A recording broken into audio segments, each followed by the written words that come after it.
Alright, the highly requested Rogue Phase 5 BIS List and Prio guide video. So this is going to run you through not just the BIS list and not just the Prios that I would recommend, like your top 5 items that you should Prio, etc. But this is also going to show you the DPS gains and values for not just rogues, but for other classes as well. So for example, how much does a red paladin benefit from this item? What are the contested items? Who benefits the most from which item? So we're gonna go through the most contested items in phase 5 for rogue and then compare them to the other classes. So this way you know these are the items that you should be aiming for Prio for, and you can show your guild and say, yo, this is why I should be Prio for this item. And then the same way you can also say, hey, maybe I shouldn't be Prio for this item, I shouldn't go for this item because this is way more valuable for this other class. Alright, now let's get into the guide, but before we do, I do have to say thank you as always to my patrons who support me, all you guys here who joined the Patreon are the reasons I'm able to make these videos. So without that, the YouTube algorithm does not like my format of videos and I don't get a ton of views. So these guides are only possible because of you guys that support me on Patreon. And as a thanks for you guys that support me on Patreon, I will be updating my phase 4 rogue DPS weak auras and such for phase 5 with updated boss abilities and flashing lights and things, the things that you guys like in the rogue weak auras. I'm going to update them for phase 5 to be useful for these bosses as well. So yeah, look forward to that, and if you want that, join the Patreon, link is below, and thank you again for the support. Now let's get into the guide. Alright, now as always, this guide that I'm going to go through now is on the tbcguides.gg website as always, so there's a text version if you don't if you just prefer using text instead. But this is the phase 5 BIS, so nothing surprising here. There's a 70 upgrades link here if you want, but it's pretty straightforward.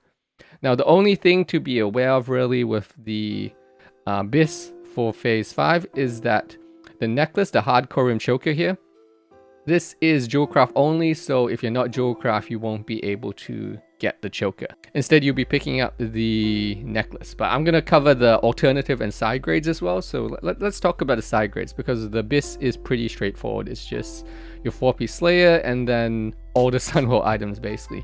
Sunwell is kind of crazy in that a lot of these items are huge DPS upgrades. Instead of just like a 10 DPS upgrade here, a 5 DPS upgrade here, Sunwell is more like a 30 DPS upgrade here, a 70 DPS upgrade here, a 100 DPS upgrade here. Items have giant leaps in Sunwell. Sunwell gear is just kind of crazy. Alright, so let's look at the side grades then, because the BIS is pretty straightforward. Now the side grade 1 is the Clutch of Demise. So if you are not a jewel crafter, you will need to put this in your BIS list. Now as far as should you be a jewel crafter, that's kind of up to you. Personally, I really like jewel crafting because not only do you get this neck, the hardcore and choker, but it also opens up the Panther trinket for phase 5 for PvP, which is really good if you're a PvPer. It's got a lower cooldown timer and a higher active timer, so it's really good for PvP this phase, jewel crafting, and it's still good for PvE as well. Now if you're not a jewel crafter, you can actually go either enchanting for your rings, so you can enchant these rings with striking, or you can actually go leatherworking as well. So another one of the side grades is this leatherworking chest. So the leatherworking chest is actually really close to the chaos tunic here. So if you want to go leatherworking instead of jewel crafting and you don't PvP, for example, it's actually a fairly decent option if for a pure PvE rogue to go leatherworking. Then you can pick up this carapace or sun and shadow, and you don't have to worry about fighting everyone else for the boss drop, because this is just a leatherworking crafted item. So that's just something to consider if you're a PvE only rogue, potentially going leatherworking just for this chest piece. Now for rings here, we have the Hardcore band. So Hardcore band is, it's not quite as good as the BIS options, but obviously not every rogue is going to have the Stormrage Signet and the Band of Ruinous Delight. And even if you are up for them, it's going to take a while for both to drop. And there's a lot of rogues that, for example, gave up on Stormrage Signet last phase because they got Warglaive Prio. So if you don't have one of the BIS rings, Hardcore band is your pickup. It's bind and equip, so you don't need to be a jewel crafter to actually get it. So it's really good to pick it up. It's not that much worse than Stormraid Signet and Ruinous Delight, so it's a good placeholder. It's not as good as the main BIS rings, but it's a good placeholder ring. Now, if you're really unlucky and you can't get Stormraid Signet or the Ruinous Delight ring, then you can also pick up the badge ring, which is Angelista's Revenge. It's actually pretty good as well. So yeah, we got a lot of ring options. Even if you don't get the BIS ring options, at least there's two not too bad options that you can pick up fairly easy this phase. Alright, now if you are not a glaive rogue, you're going to be looking at picking up a Hand of Deceiver eventually. Just be aware though that this is highly wanted by the enhanced shamans, and arguably I'd say even should be going to the enhanced shamans first. So you're not going to see it for a while if you have an enhanced shaman on your raid, which I assume you do. So you'd probably be after the enhanced shaman gets this pickup. So just be aware of that. There's going to be a bit of a wait if you're not a glaive rogue and you're waiting for Hand of the Deceiver. That said, human rogues do have another option, which is Muramasa as well. So if you're a human rogue, you do have this option just due to being human racial.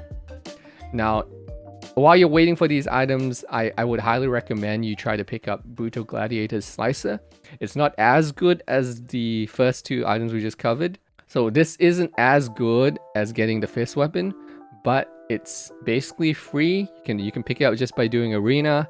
And honestly, if you're not able to get the rating required to get the Brutal Gladiator Slicer, it doesn't cost much to ask someone to boost you up in 2s or 3s or whatever, just to grab the rating for this. So it's highly worth picking this up if you're not a glaive rogue, I think, just because it's a good holdover, since it's likely you're going to be waiting a while to get a Muramasa or a Hand of the Deceiver. Alright, so Shard of the Contempt. There's going to be questions about this. Rogues are actually one of the classes that don't benefit as much from Shard of Contempt as the other classes, but it's still a good pickup. It's actually roughly on the level of a Warp Spring Quell.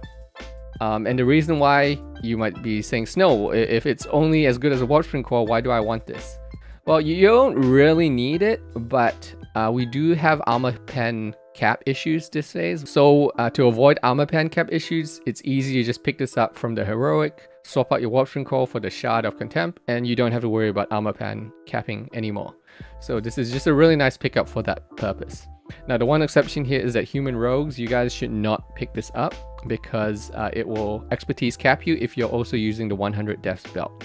If you're not using that belt, it's okay, but if you are using the 100 deaths belt, you can't take Shard of Contempt as well because this will overcap you on expertise. So yeah, this is trinket that I wouldn't call a must pickup because you do have alternatives like Warp Spring Call if you're not armor pen capped, or Berserker's Call even is good alternatives to when you're armor pen capping. So this isn't a must have, but because it's so easy to pick up, it's just from a heroic, it's kind of a why not? Everyone's running it, you must as well go grab one of these. Okay, now let's get into what you should prio first and what actually gives the most DPS. Now, keep in mind that when I usually discuss prios, I don't usually count tier pieces, just because tier pieces are so plentiful, especially since Blizzard added in an extra tier piece dropping all the time. But I will put the note that Slayer's boots this phase are insane. The tier boots for rogues, we're talking a massive 90 DPS upgrade here. So it is a huge DPS upgrade. Even though I don't recommend usually prioring tier, if there's any guild leads out there or people on the loot council, usually tier isn't something that's priored, but I would highly recommend probably throwing the tier token towards the rogue if you're bringing a rogue, because it's a 90 DPS upgrade. It's just crazy for a tier piece to be this big of an upgrade. It just makes sense for the rogue to grab one of the tier tokens early.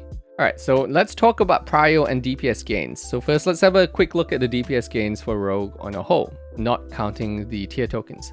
So high DPS gain, you're going to be looking at the leggings of Immortal Knight and the bladed chaos tuning. These two items, we're talking 115 DPS versus the alternative for the leggings, and bladed chaos tuning is 17.9 DPS versus the alternatives.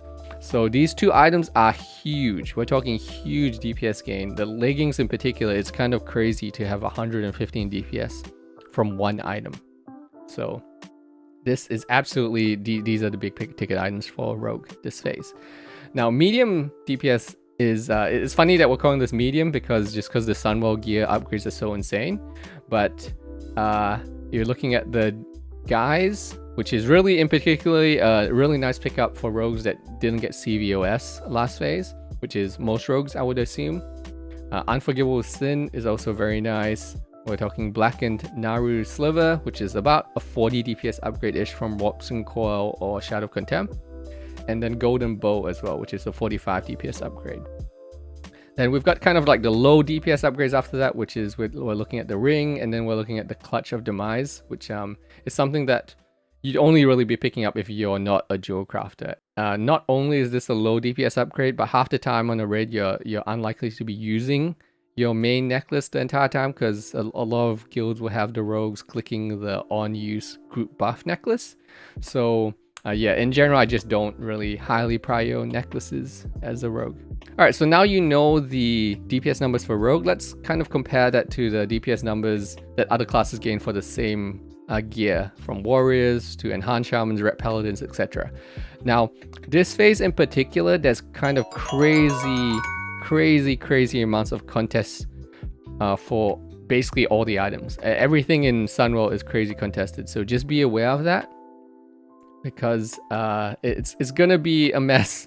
Prio is gonna be a mess this phase, so just be aware that almost everything that isn't here is contested this phase.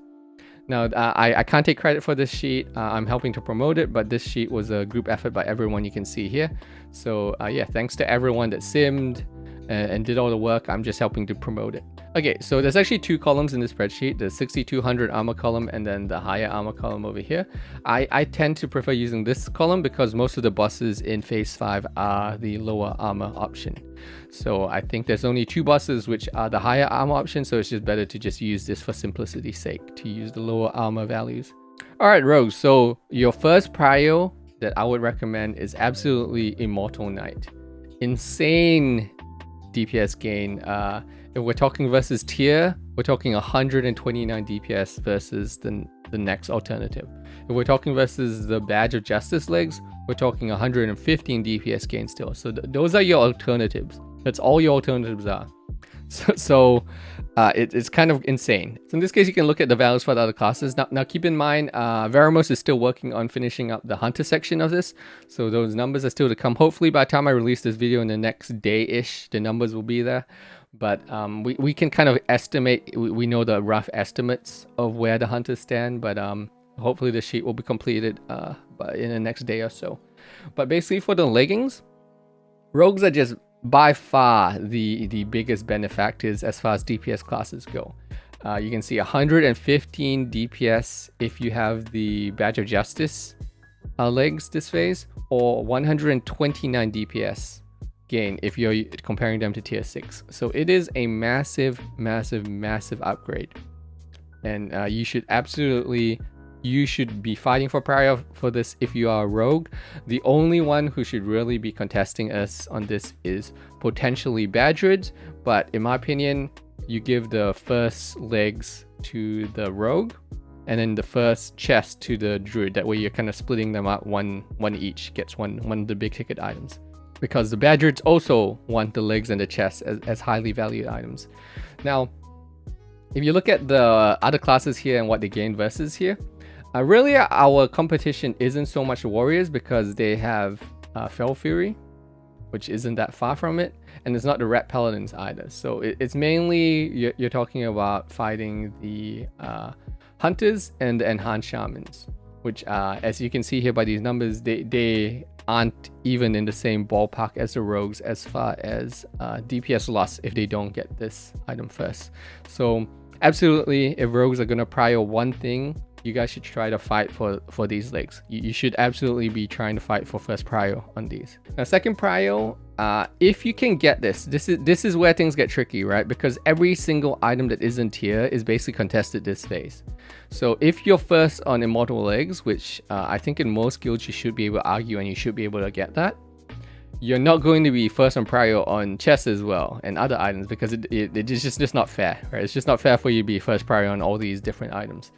But I do think that you can still be fairly decent prio on the chests. But this is one of those things where it's going to depend on your guild, how much they value not wasting plate and mail pieces, and what professions your guildies are, because as you can see here, Fury Warriors and Ret Paladins and such do have other alternatives. In particular, they're able to craft hard corium, but they need to be blacksmithing. So are they blacksmithing?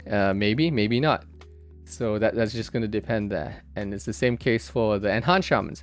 Now, thankfully, enhanced shamans, a lot of them actually are leatherworking, because in a lot of cases they're the drummers. So it's unlikely that we're going to have to contest a lot of the enhanced shamans for it, because the carapace is so close to DPS gain for them. And even if they're not leatherworking, they do have options that are a lot closer than rogues do. I will say that is the point that this is assuming the rogue isn't leatherworking. If, like I said earlier, if the rogue is able to go leatherworking instead of geocrafting, because you only PvE, for example, I would absolutely go leatherworking personally if I didn't PvP, because it means I don't have to worry about the chest slot. I can just go craft the carapace. It's not quite as good as the chaos tunic, but it's pretty good. And then I don't have to worry about the second big ticket item, because I'll have both big ticket items done, which is the chest and the legs. But yeah, as a rogue, this is also a very highly prioritized item. So if we're gonna rank them, 1 would be legs, 2 would be chest. All right, now your third item. Personally, I would go the Unforgivable Sin Cloak as my third prio item. Now, again, keep in mind, I'm giving you 5 prio, like your top 5 prio, because that's usually what people ask me for. But keep in mind that because every item is basically contested this phase, after we finish like the first 1 or 2 prio items, it's going to be a mess. There's no way that you're going to be able to just go down your prio list and be like, yep, tick that off, I'm going to grab that next. And it's because everything is so hard fought and everything is contested. It's going to come down to your RNG of your guild and what else is dropping and such. So it's going to be messy, but at least if I give you a top 5, you have a rough idea of where the items stand. So Unforgivable Sin is what I would personally put as number 3. But this is more personally, I picked this as number 3 because it's the most contested of the kind of mid-tier items, and because it's the only item that's BIS in both PvP and PvE as well. So this is just this is something to be aware of. But if I didn't PvP as well as PvE, I would almost look at the head as well, because most rogues didn't get CVOS last phase, which means the head is going to be something in a realm of almost 60 DPS upgrade if you can get the guys, and it's not that contested, not on the level of the other pieces. At least you're mostly just contesting the Ret Paladins and enhanced shamans on this. So yeah, I would pick either the head, this guys, or the back as the third pickup, depending on which way you lean on PvE versus PvP usage. Now after that, we're gonna go into trinket and range items. So this might surprise a lot of people, because I think a lot of people are highly prioritizing trinkets, even not just rogue but other classes as well. But I don't think a lot of them have looked at the numbers and realized that the trinket isn't as crazy of an upgrade this phase. It is a good upgrade, don't get me wrong. For rogues, it's roughly a 40-ish DPS upgrade to get the sliver, but it's not the like a crazy giant upgrade compared to all the other gear items, just because just this phase all the gear items are so insane. But that said, as far as your priors with the trinket, it's actually a pretty good pickup. I would actually argue that rogues have a case to be made for being very highly priored on it, just because if you look at what the other classes gain from Shard, the hunter numbers aren't here, but they also don't gain as much versus rogues on this particular item. We actually gain more from it versus everyone else, just because we don't gain as much from Shard versus them. And Shard's basically a freebie pickup from heroics that everyone is going to go grab. So yeah, rogues technically probably should be fairly high on wanting the sliver, and other classes, if they are paying attention to the DPS gain values and doing actual simming work and such, they probably will realize that it's not quite as good as trying to prio other alternative pickups. There's other items that are much more valuable to them than the DPS gain of the Blackened Naru sliver. And finally, we have Golden Bow, which is actually like a pretty good upgrade, 45 DPS, but it's just kind of on the same level. I put it on the same level as the trinket, but it's obviously contested like everything else this phase. But yeah, that's basically my 5 items that I would kind of prio. The main things being the first 2. Those are the important ones, right? Immortal Knight, you should absolutely fight for prio on this. And then chess, you should absolutely fight for prio on this as well. But obviously, like I said, guilds are not going to give the rogue both the chest and the legs first prio. If they are, then congratulations, you're very lucky. But I would expect, because bears also want the chest and the legs, that you're gonna split one each. Rogues, probably you want to be going for the legs, and then the bear tank's probably gonna pick up that first chest instead of the rogue. But I think that's fair, right? You gotta share the love around. Now again, this sheet is a work in progress. The hunted numbers are going to be added in within the next day-ish. Ramo said he's working on it. And same with the arms warrior numbers will be added in as well. But yeah, if you would like access to this sheet, you want to check it out, it's linked in the description below, along with the text version of this Prio guide here. So this is all linked in the description as well. All right, so I hope this guide was helpful for you to at least understand the different priors. I really think it's important if you want to be a good guildie to understand which items other classes want. That's why I think this sheet is so valuable, in that you'll be able to see these are the values for the other classes and what they might want, so that you can take into account what they want as well as you for these items. Alright guys, so yeah, thank you so much for the support. Again, if you want to help support these videos, Patreon linked in the description below. And I hope you guys have a good Phase 5 launch. I'll see you guys when I'm back here for the boss guide again.